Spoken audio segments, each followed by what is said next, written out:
Este caso es bastante perturbador. Ocurrió en la Ciudad de México y fue revelado por un investigador privado que ya está retirado y que también es mi tío, y todos los nombres serán cambiados para proteger su identidad. Mi tío Carlos era un investigador privado en el país de México. La mayoría de sus clientes eran clase media, y las cuantas veces que nos visitaba al año, yo siempre le preguntaba a mi tío Carlos que por qué mejor no se mudaba con nosotros a Estados Unidos. Él siempre me decía que él había sido policía en México, y cuando tuvo una lesión fuerte tuvo que dejar de trabajar como policía, pero que aún sentía un deber para ayudar a la gente, y no sabiendo qué más hacer, se convirtió en un investigador privado. Recuerdo que cuando era un niño muy pequeño, mi tío me contaba historias muy exageradas de su trabajo, casi como si fuera una película. Ahora que ya estoy grande y soy un detective privado en los Estados Unidos, veo la realidad del trabajo. Es un trabajo muy aburrido, muchas horas de vigilancia, sin hacer nada, nada que ver como mi tío lo hacía ver. Bueno, siguiendo con la historia. Recientemente, mi padre, mi tío y yo fuimos a un bar para tomar unos tragos. De alguna forma, el tema del trabajo salió, y le pregunté a mi tío que por qué me había contado unas historias tan exageradas, ya que gracias a él decidí tomar este trabajo. Mi tío Carlos se empezó a reír, y me dijo que me contaba todo eso solamente para entretenerme, y que también es una cosa buena que el trabajo no es como él lo contaba, o lo más probable es que ya estuviera muerto. Y yo le respondí diciendo que él no hubiera sobrevivido ni el primer día. Después de unos instantes cambió su cara y me dijo que sí hubo un caso muy perturbador, la cual lo hizo dejar el trabajo y también dejar su país atrás. ¿A cuál caso te refieres, tío?, le pregunté. Mi tío se queda callado y no dice nada, solamente sigue tomando. Fue cuando mi padre le dice a mi tío: ya está grande, cuéntale del caso de los Solanos.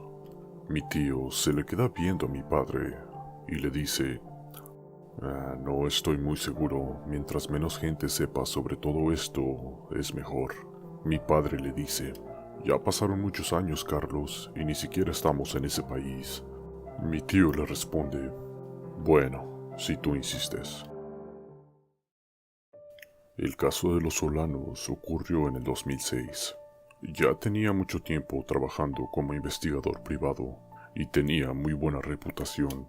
Y gracias a esta reputación me llegó una cliente llamada María Solano. Lo primero que pensé fue que este trabajo iba a ser sobre su esposo siéndole infiel. La senté, le di un café y le dije que cuál era su problema. Cuando me empezó a contar los detalles, me di cuenta que estaba muy equivocado. El hijo de la señora Solano se había involucrado en un tipo de pandilla del área, y esto le preocupaba mucho, ya que su hijo había cambiado de la noche a la mañana. Me contó que su hijo era muy educado y era muy inteligente, tenía una beca para ir a la universidad, pero por alguna razón ya no llegaba a la casa. Se la pasaba todo el tiempo con esta pandilla. Después de una semana de no ver a su hijo, empezaron a buscarlo por todos lados, y no mucho después les llegó una llamada. Era su propio hijo diciéndoles que por su propio bienestar no lo buscaran. El padre siguió buscando hasta que tuvo información de dónde se encontraba la pandilla. Era por las afueras de la Ciudad de México, donde supuestamente se reunían varias pandillas en un edificio abandonado. Esto se me hizo sospechoso, estaban muy estructurados para ser una simple pandilla. El padre fue a confrontar a la pandilla con varios de sus amigos, y la señora Solano esperó por días, pero nunca regresaron. La señora Solano fue con las autoridades, pero la policía hacía muy poco y parecía evadir el caso. Casi parecía como si la ignoraran. Esto hacía enojar mucho a la señora Solano. Era obvio que la pandilla estaba detrás de todo esto. La señora Solano seguía molestando a la policía diariamente, hasta que recibió una llamada. La voz era profunda y con estática, diciéndole que si apreciaba su vida, que dejara de buscar. La señora Solano me dijo que pudo reconocer una voz familiar. No estaba segura, pero parecía que era su esposo, de alguna forma. También dijo que la voz sonaba con una preocupación, pero amenazante a la misma vez. La señora Solano no tomó la advertencia y decidió seguir investigando, esta vez por su propia cuenta. Se fue a las afueras de la ciudad, encontró el edificio abandonado y se puso a fisgar a los alrededores. Me dijo que escuchaba ruidos muy extraños que provenían de adentro del edificio. Empezó a escuchar murmuros muy leves y luego gritos. Le dio mucho miedo y mejor decidió regresar a la casa. Y al siguiente día había un paquete enfrente de su puerta. El paquete tenía una oreja recientemente amputada y también había una letra que decía: esta es su última advertencia. No sabiendo qué más hacer, la señora Solano vino a mí. Lo único que me pudo dar fueron fotos de su esposo y su hijo, y las coordenadas de cómo llegar al edificio abandonado. Y así comencé este trabajo. Lo primero que hice fue llamarle a mis amigos que aún seguían trabajando como policías, pero mis propios amigos se negaron a darme información y me advirtieron que no tomara el caso. Wow, ¿qué demonios estaba pasando aquí? Esto no era nada normal. No tenía ninguna otra opción más que ir a ese lugar por la noche y fisgar por mí mismo. Lo primero que me di cuenta es que este lugar estaba en lo remoto, pero muy remoto. No había nada por muchos kilómetros, completamente aislado de cualquier persona o pueblo cercano. Acercarme mucho en carro no sería una buena idea. Dejé mi carro en los árboles más cercanos y continué a pie. Tenía un arma y unos binoculares. No me acerqué mucho, pero lo suficiente para ver qué estaba pasando. También era una noche oscura, no había luna. Era una noche perfecta para este trabajo. Mientras me mantuviera escondido y no hiciera ruido, todo estaría bien. Usualmente hacer vigilancia es muy aburrido, pero este trabajo se me hacía muy sospechoso y tenía mi atención al 100%. Durante el curso de unas horas vi muchas personas entrar al edificio. No era posible que tanta gente estuviera entrando a un edificio de ese tamaño. ¿Qué demonios estaba pasando allá adentro? Tenía que acercarme, al menos por atrás del edificio, para ver qué había adentro. Me tomó un tiempo, pero pude llegar a la parte trasera del edificio. La mayoría de las ventanas estaban rotas y estaban un poco altas, pero pude levantarme usando mi fuerza, al menos para poder asomarme. Cuando lo hice, me di cuenta que no había nadie, absolutamente nadie. Lo único que había era un tipo de elevador en medio de la estructura, y solamente se podía ir hacia abajo. El elevador no estaba conectado a los pisos de arriba. No iba a ser un estúpido y tomar el elevador. Ya era demasiado que estaba tan cerca. Me quedé pensando y me dije, el edificio no puede tener solo una forma de acceso. Tiene que haber una ruta de escape o algo así. Me puse a observar a mis alrededores y con el tiempo pude ver un tipo de escalera a unos 20 metros de mí y apenas lo pude ver porque salían unas barras de metal del suelo. No había visto a nadie por más de una hora. Me dirigí hacia las escaleras. Las escaleras eran de metal y estaban muy viejas, como si nadie las hubiera usado en años. Empecé a descender lo más cauteloso posible. No quería alertar a nadie. A solo un piso de descender, ya había una puerta con un candado. Para esto siempre tengo una herramienta y pude abrir el candado muy fácilmente. Son cosas que aprendes de los delincuentes siendo policía. Abrí la puerta cautelosamente y me di cuenta que había más escaleras. Empecé a descender lo que parecía ser como 7 u 8 pisos, no recuerdo exactamente. Podía seguir descendiendo, pero había una puerta a la derecha y tenía otro candado. Este candado me tomó un tiempo abrirlo, estaba un poco oxidado, pero eventualmente lo pude abrir. Cuando finalmente abrí la puerta, lo primero que vi era un pasillo largo y había muchas puertas en cada lado. Las puertas no eran puertas comunes, eran de metal. No recuerdo ver ninguna puerta así en todos mis años de policía. Ni siquiera en las cárceles habían este tipo de puertas. Todo adentro de mí me decía que me largara de este lugar, pero ya estaba aquí y tenía que hacer mi trabajo. Me empecé a acercar hacia la puerta más cercana, tratando de no hacer ningún ruido. Había muy poca luz que provenía de un foco amarillo. Cuando me acerqué más hacia la puerta, me di cuenta que esta era un tipo de celda. No sé por qué, pero decidí voltear. Y arriba de la puerta, que apenas había entrado, había una cámara. Y fue cuando se me salió decir en voz alta: ¡Puta madre!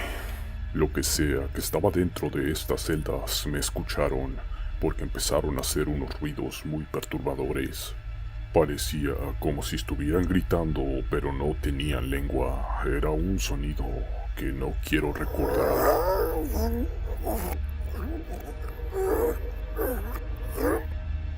En ese instante me tenía que salir de ahí. Tenían cámaras y si tenía mala suerte ya sabían dónde estaba.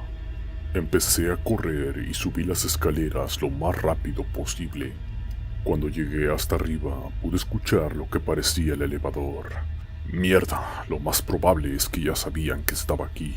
Fui un estúpido por no poner atención por si tenían cámaras, y la verdad no me lo esperaba en un lugar así. Empecé a correr hacia los árboles más cercanos y me escondí. Menos de un minuto después escuché varios hombres salir del edificio, y cuando me fijé por los binoculares, eran al menos unos 15. Y lo siguiente es lo más loco y más extraño de todo esto. Todos los hombres que salieron del edificio estaban desnudos y pintados en blanco. También tenían armas y cuando menos me lo esperé, uno de ellos disparó lo que parecía ser una bengala. ¿En qué demonios me había metido? Estos no eran unos simples pandilleros. Tal vez era una secta de satánicos o un maldito grupo de dementes. Lo que sea que era, todo esto estaba mucho más arriba de mi alcance. La bengala iluminó todo el terreno y pude ver que dos de ellos bajaron por las escaleras que apenas había salido. Si no hubiera visto esa cámara o me hubiera tardado un minuto más, me hubieran atrapado. Todos estos dementes empezaron a buscarme entre los alrededores, mientras decían cosas que no tenían sentido y se reían y gritaban. Parecía como si estuvieran drogados. Ya era muy tarde para correr hacia el carro, y aunque pudiera empezarlo, me dispararían con sus rifles. Estaba muy bien oculto entre los arbustos y los árboles, pero si me quedaba aquí, me encontrarían. No sabía qué hacer, pero me calmé y comencé a pensar. Recordé un momento cuando era policía. Estaba siguiendo a un adolescente que se había robado algo, y cuando dio la vuelta en un lado, lo perdí. Y la única forma que pude encontrarlo es porque encontré su cartera directamente abajo de un árbol. Y cuando volteé hacia arriba, ahí estaba. No sabía si funcionaría, pero era mi única esperanza. No podía correr y no podía seguir escondido atrás de un arbusto. Entonces subí el árbol más cercano. Lo bueno es que estos árboles eran grandes y tenían muchas ramas. Ahí me quedé y observé a dos de ellos acercándose. Y gracias a Dios, no me vieron. Me pasaron sin ver hacia arriba. Pasó más tiempo y más de ellos salían del edificio. Y era lo mismo, todos ellos estaban desnudos, pintados en blanco. Después de observarlos por unas horas, empezaron una fogata afuera, y muchos de ellos empezaron a gritar y a contorsionar su cuerpo en formas extrañas. En todos los años que trabajé de policía, nunca había visto ninguna droga que te haga hacer eso. Tal vez era alguna droga experimental o algo así, o simplemente estaban dementes. Después de verlos por unos minutos, sacaron un tipo de animal, lo pusieron enfrente del fuego y le cortaron el cuello. Mientras el perro se desangraba, todos tocaban al perro y se manchaban sus cuerpos de sangre, y luego gritaban, de formas horribles, de formas inhumanas. Los gritos eran tan fuertes que los escuchaba como si estuvieran al lado de mí.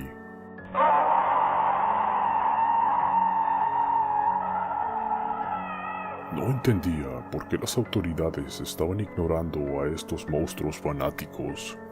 Esperé unas horas más hasta que todo estuviera más calmado y me largué de ahí.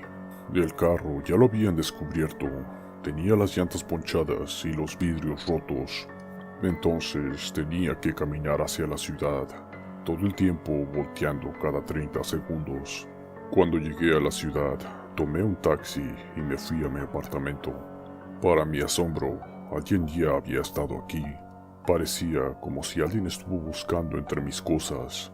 No sé cómo se dieron cuenta, pero tenía que largarme de la ciudad. Decidí llamarle a la señora Solano antes de irme. Me respondió un hombre, diciendo, «Se lo advertimos». Si estas personas me encontraron tan rápido, probablemente usando las placas de mi carro, significaba que tenían contactos con el gobierno. Ya no estaba seguro en este lugar. Ya no estaba seguro en este país. No quería usar un avión, sería muy peligroso, y no estaba seguro si tomar el autobús. Decidí mejor pagar un taxi y que me llevara lo más lejos posible. Y de taxi en taxi llegué hasta la frontera. Me tomó muchos días, pero era más seguro. Y lo bueno es que mi visa aún no se expiraba, y ya en Estados Unidos le llamé a tu padre. Unos meses después le llamé a uno de mis amigos que aún era policía, y le pregunté que qué había pasado con la familia Solano. Les di toda la información que sabía, nombres, fecha de nacimiento y lugar, y mi amigo me dijo que no estaban en el sistema, que no existían. Definitivamente fue una buena idea irse del país. Gente muy poderosa tendría que estar involucrada en ese maldito grupo de locos. Hijo, constantemente pienso en ese caso. Tantos años que peleé el crimen, tantos años que arriesgué mi vida por mi país, por un pago mínimo, todo para que un maldito grupo de lunáticos puedan hacer lo que quieran. Y aún me pregunto, ¿qué había atrás de esas puertas? Espero que no, pero tengo un presentimiento que eran humanos. Hijo, en la vida real las historias no son como las que te contaba. Muchas de las veces la corrupción y el crimen ganan. Sé inteligente y no tomes cualquier caso.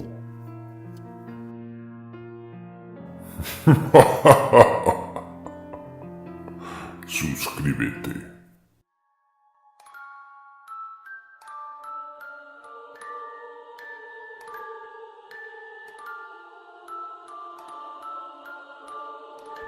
Todo lo desconocido de este mundo ocurre en un lugar, la zona oscura.